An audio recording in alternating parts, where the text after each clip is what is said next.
Manila Broadcasting Company. Sa balita, komentaryo, isyu, serbisyo publiko. Aksyon Radio. Sa Bacolod, Aksyon Radio. Aksyon Radio.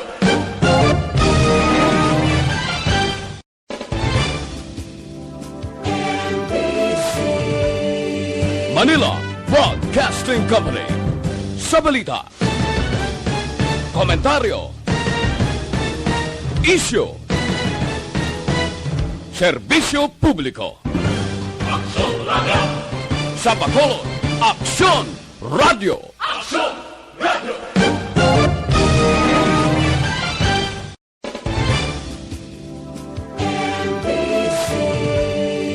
Manila Broadcasting Company. Sa balita, komentaryo, isyu, serbisyo publiko. Aksyon Radio. Sa Bacolod, Aksyon Radio. Aksyon Radio. Aksyon Balita Evening Edition. Magadulong sa inyo sang mga nagapangunang nga balita lokal, national, international, sports, kag entertainment. Aksyon Balita Evening Edition. Kag karon ang inyo news team.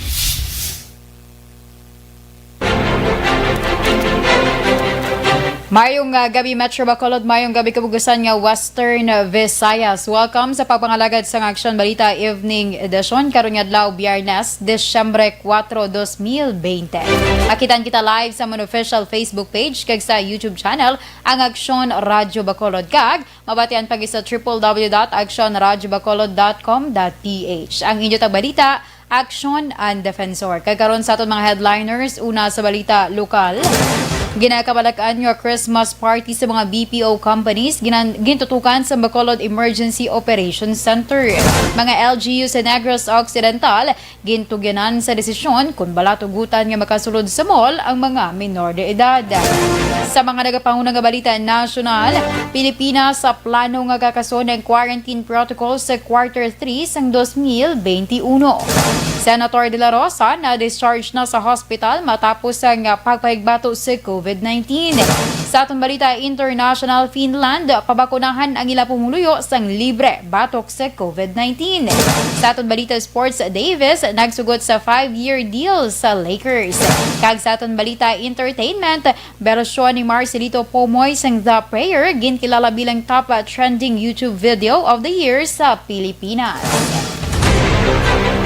Aksyon Radio Philippine Standard Time, alas 6:09. Detalye sa ngaton mga nagapangunang nga balita lokal pagkatapos lamang sa mga ini.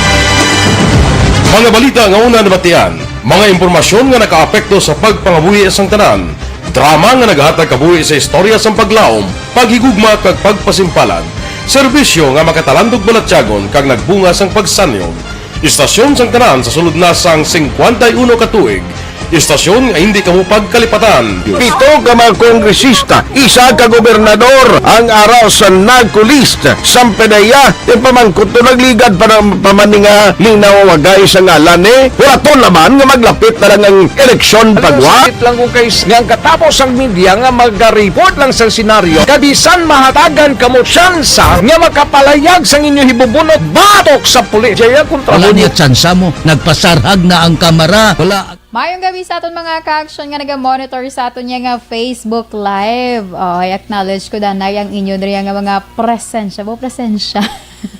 Kadalong ba? Anyway, sa kay Feli Nora Oliveros, good evening. Sa kay Sir Alex Montesa, mayong gabi man. Teradahan na ang mga preska nga balita sa adlaw sang Biyernes. Kuyampad, anong kuyampad? Ang kuyampad, dugo dalagan man na. Hindi matupungan. Anyway, thank you so much, Sir Alex. Sa kay Maria Leonor Montesino, good evening. Sa kay Ma'am Jean Oisisar, mayong gabi man nga naga-monitor sa subong iyang atinion. Sa kay JR or Mainit Rijon, ano ni magbasa? Basta, mayong gabi na si mo, sir. Sa kay Christine Christine Menyas Villalobos. Good evening, Action and Monitor lang kami diri sa Barangay Pandanon, Don Salvador Benedicto. Maulanon nga gabi. Ay, halong-halong lang ha. Sakay John Bell Atienza, good evening. Sakay Mama Suzette Alunan, good evening, watching from Hong Kong. Siga sakay Emma Alquala Karlstrom. Check din magbasa ko. Good evening, watching live from Sweden. Thank you so much, Ma'am Emma. Sige. Siban pa natin ng mga ka-action nga nag-monitor sa subong nga gabi sa Energy Fans Club. Mayong gabi man. Sa kay Ma'am Emmy Esmeralda Dolido, good evening and thank you so much gid sa pag-monitor. Standby kita danay sa aton nga balita naton na lokal.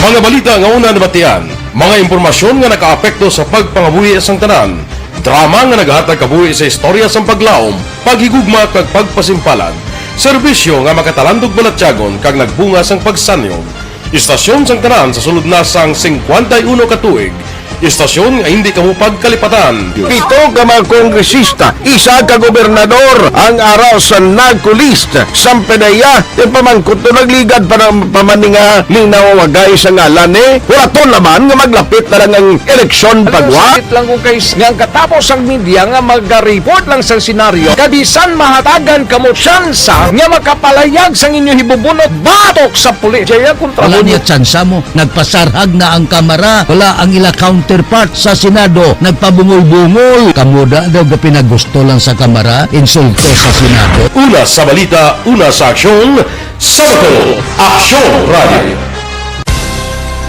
Today, DOA is confirming that a 38-year-old female Chinese patient under investigation, or PUI, is positive for the novel coronavirus 2019-10-CoV. I issued an order to Executive Secretary Major Dia clearly laying down the responsibilities of each department in implementing the Bayanihan to Heal as One Act. Makabig nga pinakadako nga hangkat nga natubang sang pungsod Pilipinas ang COVID-19 pandemic. Tanan nga sektor ang apektado. Tanan nga kinahanglan sang pagtamod kag nagakaigo nga pagserbisyo. Bisan pa ang industriya sang pagwaragwag nagapangatubang sang kaangay nga pagpanghangkat. Apang Aksyon Radio Bacolod wala nagbiya sa pagpangalagad sa kahanginan sa pihak sang kabudlayan, peligro kag risgo nga dulot sang pandemya.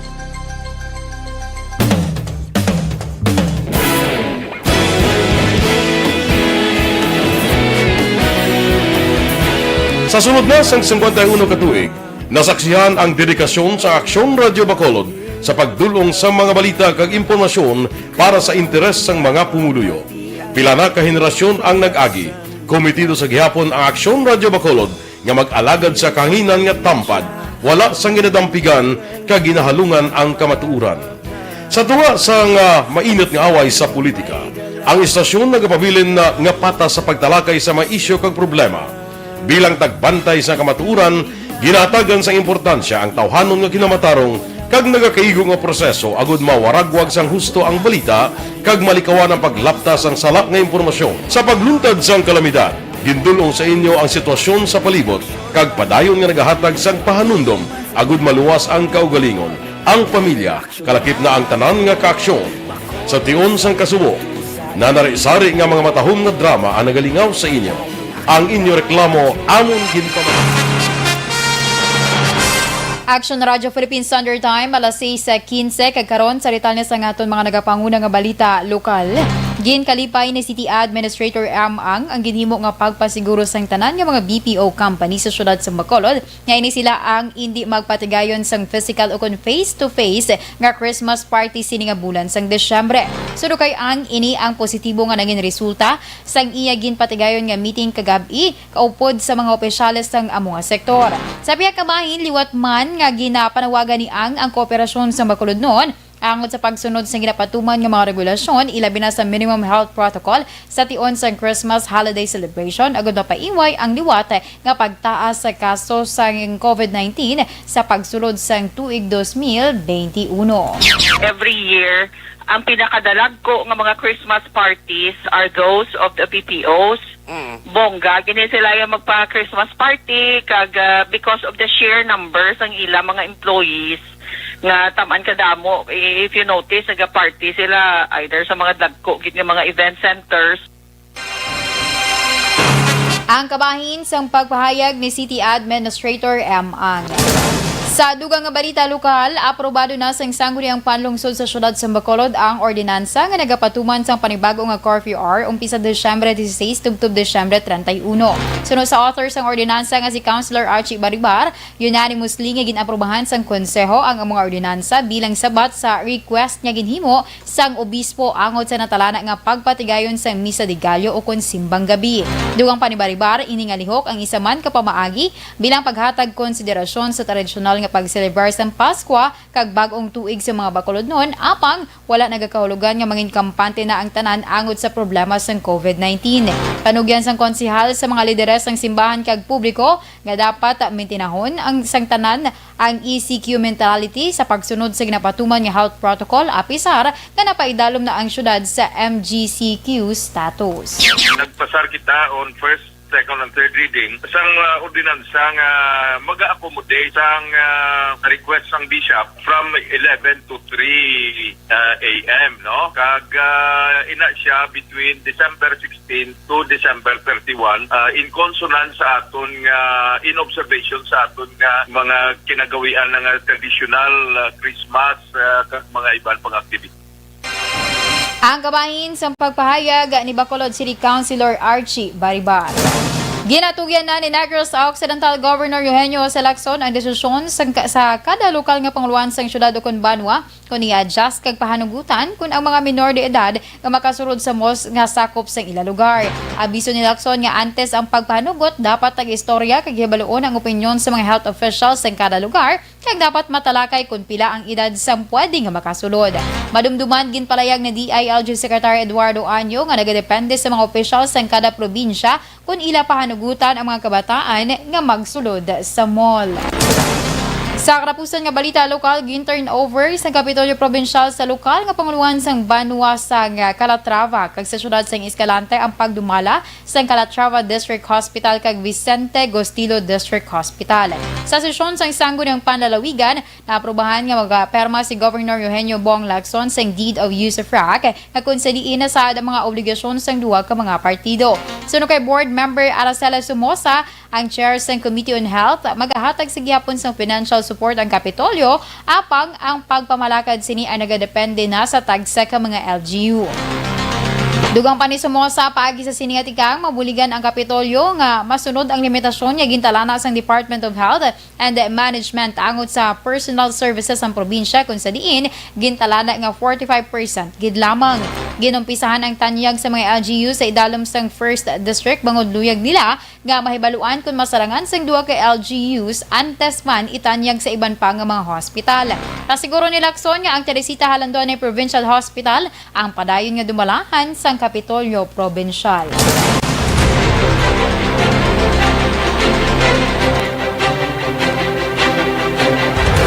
Aksyon Radio Philippine Standard Time alas 6:20 sa ating mga ka-aksyon kung ginapangita dira nimo. Ilang bagyo man ang dumaan, tayo magtutulungan. Katuwang ang MBC stations, DZRH Radio, DZRH News Television, Aksyon Radio, Love Radio, Yes the Best, Easy Rock, Radio Natin at DZRH News FM. Sa lahat ng nais tumulong sa ating mga kababayan na naapektuhan ng mga nagdaang bagyo, ang MBC, kasama ang lahat ng radio stations, TV at digital platforms nito sa iba't ibang panig ng bansa, ay naglunsad ng MBC Operation Tulong Bayanihan ng Bayan. Sama-sama nating tulungan ang mga kababayan nating lubhang nasalanta at kasalukuyang nangangailangan. Maaari po ninyong ipadala ang inyong cash donations sa aming MBC DZRH Operation Tulong Metro Bank account 640-7-640-0-2-990-7. Ang malilikom na mga cash donations ay aming gagamitin para sa relief operations. Buong bayan man ang naapektuhan, buong bayan naman ang magtutulungan sa MBC Operation Tulong Bayanihan ng Bayan. Para sa karagdagang impormasyon, bisitahin ang MBC Operation Tulong Official FB page. Maraming salamat po. And pabalik diri sa aton nga Facebook Live greetings sakay ano gani man Safai gani no nabudlayan ko mag-pronounce ang inyo nga mga apelyado.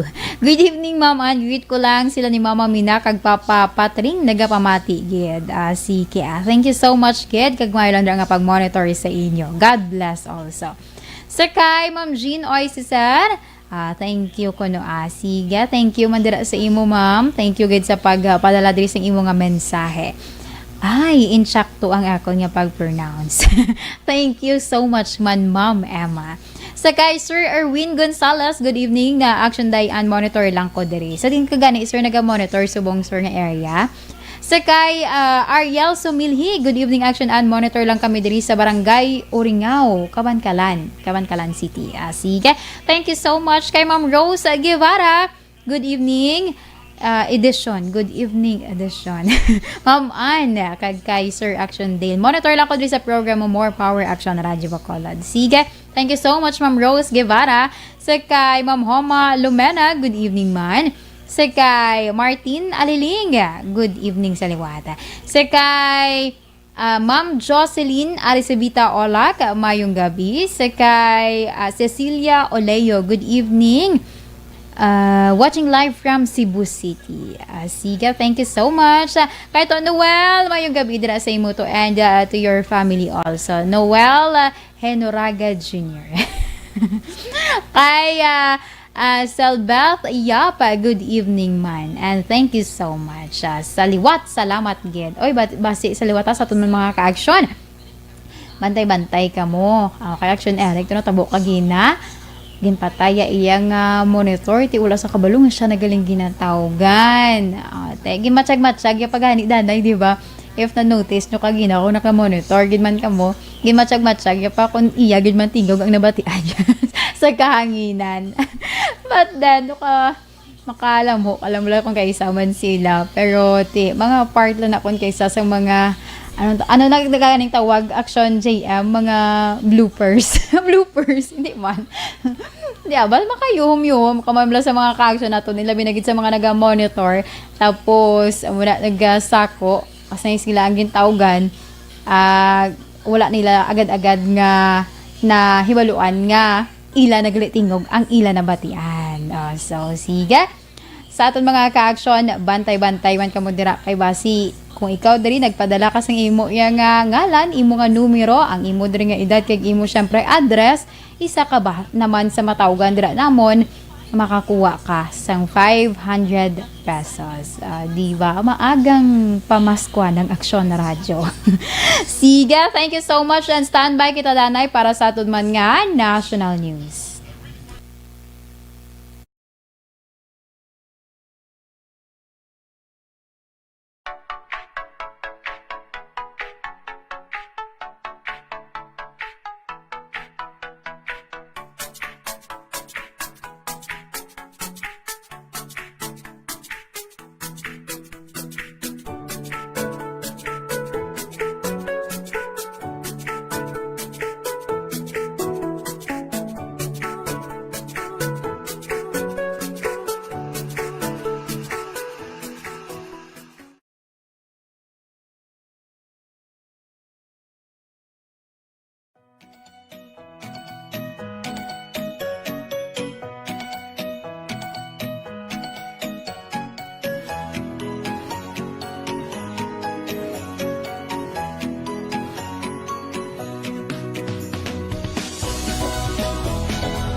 Action Radio Philippine Standard Time, alas 6:27, kagkaroon sa detalya sa ngaton mga nagapanguna nga balita nasyonal.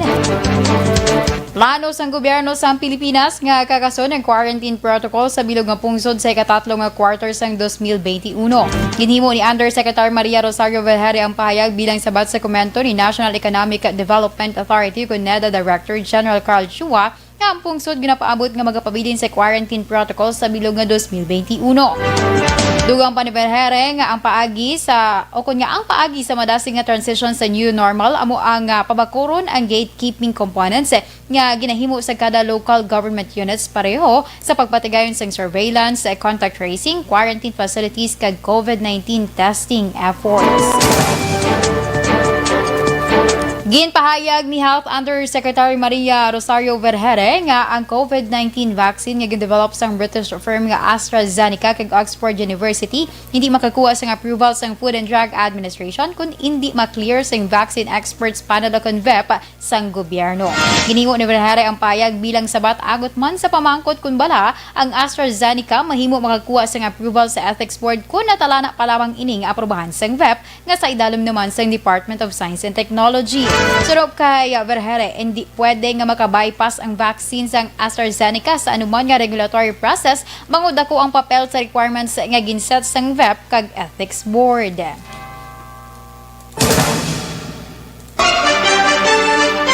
Sa dugang pangabalita nasyonal, na-discharge na sa hospital sa Bungadlaw si Senator Bato de la Rosa matapos ang pagkarbato sa COVID-19. Inanunsyo sa NIPNP Chief nga kaina sa aga siya sa nakagwa sa hospital matapos iniagin confine halin sa Nobyembre 23. Sang Huwebes, ginpahayag sang staff ni de la Rosa nga ginadmit siya sa hospital agod bangod ang iyahilanat kag ubo ang ma-monitor sang maayo kag ginpahayag man nga ang iya kondisyon ang amat-amat na nga nag-ayo. Si De La Rosa ay natalana pa nga magsabat kun bala ang pag-discharge sa iya nagakahulugan nga negatibo na ini sa virus. Magluwas sa senador ang iya bata, driver kag kabulig sa balay ay nagpositibo man sa COVID-19 nagligad nga bulan. Sa katapusan nga balita national, ginanunsyo sa Department of Labor and Employment nga magatanyag ang hensya sa masobra 26,000 ka mga job opening sa information technology ukon IT kag business processing outsourcing ukon BPO industry sa mga overseas Filipino workers nga nadulaan sang trabaho bangod sa COVID-19 pandemic. Lakip sa posible trabaho ang customer service, technical support, IT developers kag consultants. Sunod kay Dole Assistant Secretary Dominic Tutay nga sa karon nagumpisa na ang pagpaingangot sa mga returning OFWs agud magtanyag sang trabaho kag ini ang magalawig tubtob sa katapusan sang Desyembre. Dugang pa ang Dole ang nagapangita man sa mga empleyado nga maihibalo para sa manufacturing company. Action Radio Philippine Standard Time, alas 6:30. Detalye sa ngaton mga nagapanguna nga balita, international sports kag entertainment pagkatapos lamang sa mga ini. Sa dinami-dami ng usapin ngayon tungkol sa COVID-19, nangingibabaw ang tanong tungkol sa expanded testing. Ano nga ba ang expanded testing? And welcome back sa aton nga last portion sa aton nga Facebook live greetings sa inyo. Yeah. Sige, sa kay Aksyon via Jonathan, good evening. Tamyaw ko lang si Kenneth Doloso kag Justine Showa Cornell. Salamat din. Sige, thank you so much man. Sa kay Ramona Azero, good evening ma'am. Ramona nga naga-monitor dira sa barangay 35. Sa kay Roland Octavio, good evening Action on watching here in Pacific Ocean on board yun day global. Keep safe everyone. Sige, thank you so much good Sir Roland. Sa kay ako Maldita, ayan na yung ngalan ha. Good evening Action Day and Action on watching live here in Hong Kong. Hoping and praying good Miss Ann nga matapos na ang COVID-19 virus kag balik na normal tanan labi na sa mga nawad-an obra sini nga pandemic. Amo man ang aton gina-pray Ma'am M sa Faigani. Tsaka na pagbasa ko ma'am. Kabay pa nga madula na ini siya. Sa kay Sir Alex Montes sa acknowledge kuno tanan nga personnel sang Philippine Coast Guard Southern Substation sa Banwa sang Hinubaan. sa pamilya Salos ang barangay Nabulaw sa Sipalay City. Madamo nga thank you. From Barangay Kansalungon, Isabela. Sige, lawag ko na sir ha. Wala na ko utang. Anyway, thank you so much gid sa mga nag-monitor sa subong nga gabi nagupod man sa akon subong nga program sa singa edition man sang Aksyon Balita Evening Edition karon nga Disyembre 4. Pasko ako da ha. Char. Joke lang. Anyway, sa liwat sa mga members ng Energy Fans Club ay kay Caitlyn nang kag kay Papay. Ano gini ngalan sang Papay? Nalipat naman ko sa pangalan sang Father Earth ya. Ay kay Lolo ya gali ay by the way. Kay Lolo ya nalipat ko sang pangalan. Ti boss naman or sa Monday. Ayo lang ko danay. And thank you so much sa liwat sa tanan nga nagtutok. God bless us all. Sa dinami-dami ng usapin ngayon tungkol sa COVID-19, nangingibabaw ang tanong tungkol sa expanded testing. Ano nga ba ang expanded testing? Bago natin sagutin ito, mahalaga munang malaman natin kung ano ang confirmatory test para sa sakit na COVID-19. Ang reverse transcription polymerase chain reaction o RT-PCR ay isang laboratory test na tumutukoy sa mismong virus sa loob ng tao. Ang RT-PCR ang siya lamang test na ginagamit upang makonfirm ang sakit na ito. Kaya nitong alamin kung may virus na sa katawan ng isang tao bago pa man lumabas ang sintomas. Kaya naman sa ating expanded testing, RT-PCR ang ginagamit natin ngayon. Hindi ito katulad ng rapid antibody-based tests o RATs na tumutukoy lamang ng antibodies sa katawan. Sino-sino ang kabilang sa expanded testing? Sa expanded testing, ang mga sumusunod na mga tao na may history of travel sa isang lugar na may COVID-19 o nakisalamuha sa taong may COVID-19 ay sasailalim sa RT-PCR test. Una, mga pasyenteng may malubha at kritikal na kalagayan.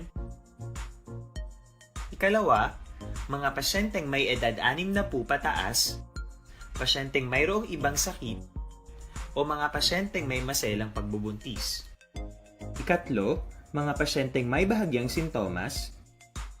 At ikaapat, iba pa nating kababayan at mga healthcare workers na walang sintomas ngunit may travel history o contact. Mayroon na tayong mga laboratorio na kayang gumawa ng RT-PCR sa Luzon, Visayas at Mindanao. Sa kasalukuyan, layunin ng ating gobyerno na tumaas pa ang health system capacity ng bansa upang matest sina lolo, lola, kuya at ate na pasok sa populasyong kailangan ng testing. Ginagawa natin ito upang mabigyan ng tama at agarang atensyong medikal ang mga pasyente at para matukoy ang iba pang tao na nakasalamuha nila. Mahalaga ang pagpapatest sa paglaban sa pandemya, pero mas mahalaga kung mapapanatili ang kalusugan ng ating katawan.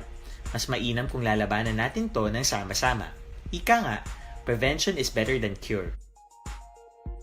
Mag-exercise, kumain ng tama, practice cough etiquette, sundin ang 1 meter rule sa physical distancing, maghugas ng kamay, at higit sa lahat, kung maaari ay magstay at home. Samahan kami sa susunod na video para malaman ang kaibahan ng RT-PCR sa RATs.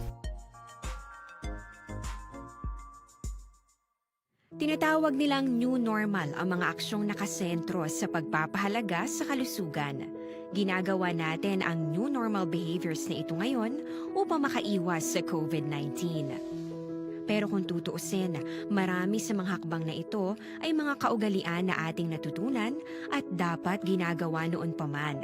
Makakatulong ang mga ito sa pag-iwas sa anumang sakit.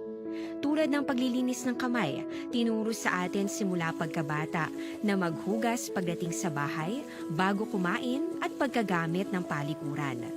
Sa panahon ngayon, dapat mas madalas na ang paglilinis ng kamay. Bukod sa paggamit ng tubig at sabon, maaaring gumamit ng alcohol-based hand rub o sanitizer kahit nasan ka man. Kapag naglilinis ng bahay, kailangang mas dalasan ang pag-disinfect ng mga bagay na palaging hinahawakan. Makakagawa ng pang-disinfect gamit ang ordinaryong bleach na panglaba. Maghanda ng isang parte ng bleach at ihalo ito.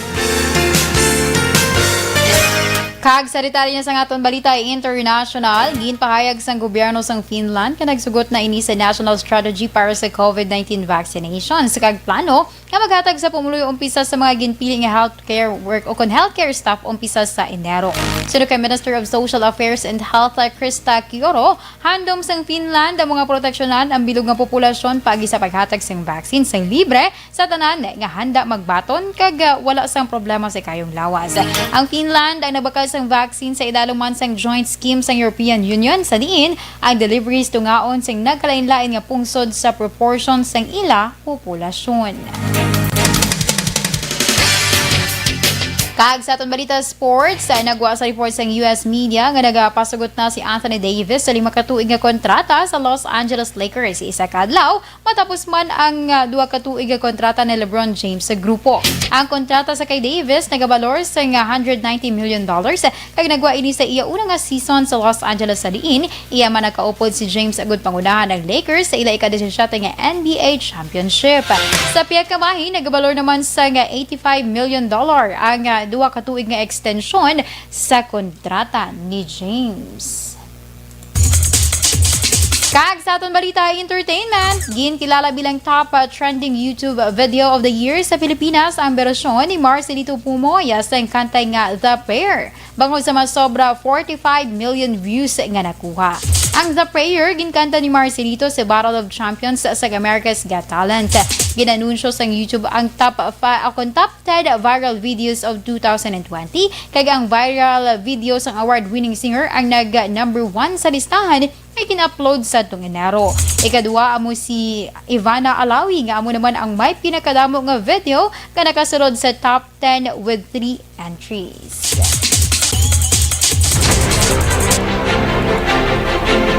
Aksyon Radio Philippine Standard Time alas 6:39 kag inyo ginpamatian ang kabugusan nga detalye sa ngaton nga mga natipon nga balita. Diri lamang sa Aksyon Balita Evening Edition karon nga adlaw Biyernes, Desyembre 4, 2020. Ang inyo tagbalita Aksyon and Defensor. Una sa balita una sa Aksyon sa Bacolod Aksyon Radio. Aksyon Radio! Manila Broadcasting Company. Sa balita, komentaryo, issue, serbisyo publiko. Aksyon Radio! Sa Bacolod, Aksyon Radio! Aksyon!